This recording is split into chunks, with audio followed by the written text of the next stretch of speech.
flew to London from Paris to see Aileen Boucher dance. Aileen and Madame Chapelle, her ballet teacher, were very dear friends of mine. I hadn't seen either of them for over a year. Ladies and gentlemen, your attention, please. The management, with disappointment, wishes me to announce that Mademoiselle Aileen Boucher, our prima ballerina, will not perform this evening due to illness. Philippe Duval's announcement was disappointing to me. I wasn't interested in watching Aileen's understudy. I wondered what was wrong with Aileen, and whether it was serious. Then I decided not to wonder. I decided to go to her house and find out.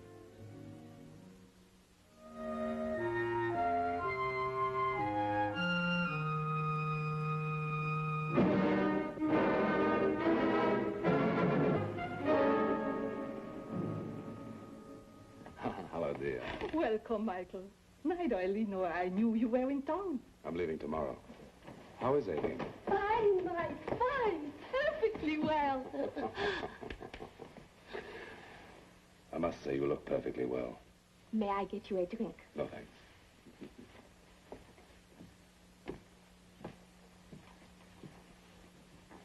What brings you to London, Michael? Aileen, I had a free day. I thought it would be good to see Aileen dance again. Oh, I'm terribly sorry, Mike. I just felt rotten. It has been a long tour. I guess I am tired. You should rest. How many cities left? 2 weeks for Zurich, 1 for Berlin. Then a 3-month holiday. Not quite a holiday. She still treats me as a beginner. 6 hours each day for rehearsal, only 2 when I am performing. My little one. You may be a prima ballerina, but to me, I see all the mistakes and I wince. When the day arrives and I see no more flaws, then my work will have been done. Perfection can be dull. Sometimes imperfection in art can be much more exciting. Michael, as a man, I love you. As a ballet master, I hate you. You see, Mike, no one can win. It is true. She is a great taskmaster. But after all, many years ago, she taught me my very first steps. Times have not changed. She still teaches me.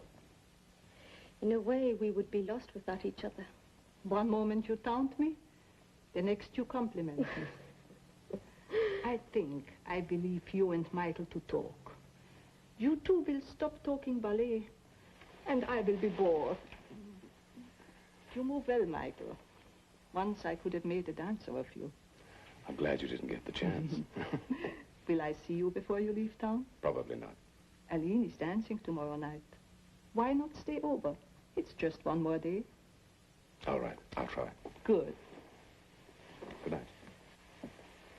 Will you really try, Mike? Aileen didn't seem ill to me, but I knew something was bothering her. She appeared nervous and upset. I liked her too much to play games, so I decided to ask. I said, Aileen, what's the matter? What's wrong? Wrong? Absolutely nothing, Mike. What could there be? I'd say a lot. I'd say you just lied to me. Please, stay for a while. Just a little while. Tell me why. Because I am afraid. At first, I ignored it. And then, little by little, I began to become afraid. In the past 3 months, I've missed almost as many performances as I have danced. Like tonight? Yes, like tonight and like many nights. I believe the letters and I am afraid. What letters? They're all in the desk. They all say the same thing. They threaten death. Oh. Unless what? Unless I give up dancing and retire. It's probably some jealous ballerina. If I could only be sure. Mike, could you stay for a while? Don't worry. We'll work something out. I'll get a good night's sleep. I'll talk to you tomorrow. I feel better just knowing you're near.